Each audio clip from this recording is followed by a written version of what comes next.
I wanted to talk about Sting, Yeah. because I remember I took a test visit down to Atlanta. I actually drove up, talking about Matt Bourne earlier. I drove down to Atlanta with Matt Bourne from Dallas, Texas, and got a look at the center stage setup, watched Sting perform. You were there. It was absolutely insane. And, you know, this is right when I guess he had started working with you. Yeah, And, he came from Louisiana. Yeah, he came from He Louisiana. broke in with Bill. Broke in with Bill Watts. Yeah. And Well, no, actually, he broke in out here. out here Yeah, with what's the guy's name? with Jim Hellwood. No, not Helwig. No. The promoter out here. That does Oh the yeah, show. the promoter out here. Can't think of his name. Well, I can't remember, but anyway, down there working with Blade Runner and Rock. Yeah. As what was the name of that tag team? It escapes me. But anyway, they split up. Yeah. Sting comes to the Blade Runners. That's who they were. Yeah, exactly. My bad. I was a big fan. So anyway, Sting's there, And Helwig goes to New York. yeah. Yeah. And I would watch Ultimate. I mean, I'd watch Dingo Warrior Jim when he was in Dallas, World Class Championship Wrestling, while I was going to school there, and he would go and become the Ultimate Warrior and have a great career. But there Sting was, and so there you are, the man.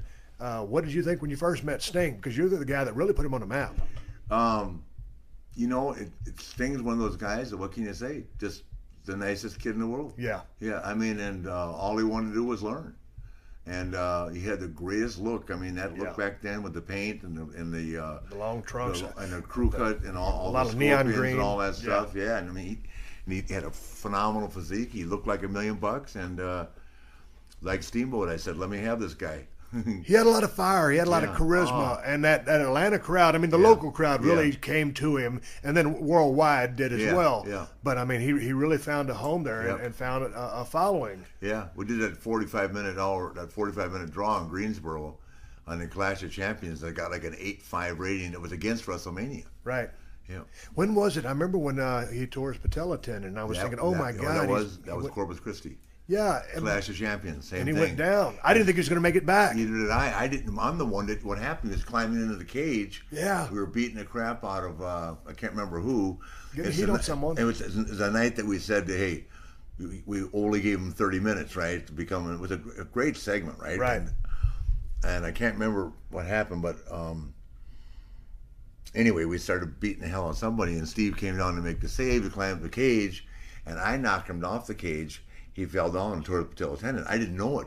And then, worse than that, as I climbed out of the cage and through the door and ran and jumped on top of him on the ramp. Yes. And I had no idea that he was hurt. Oh, it felt terrible.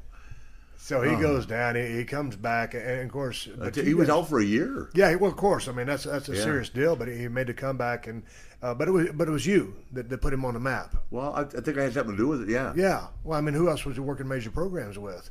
Nobody. I mean, we were married for 3 years. Exactly. 4 years, That's what I'm saying. You got to take a little responsibility here. Yeah. No, but I mean, we don't get me wrong. You got to get yourself over. It was like working with Steamboat, though. Exactly. He wasn't a technician by any means that Steamboat was, because he hadn't had time to learn. Yeah. But he had ton of fire, and he had $1 million look, and man, the people loved him. And that's the thing. You don't have to be the greatest worker, and he's a very good worker, but you don't have to be the greatest worker in the world, a pure worker, to get over. Yeah. You need something.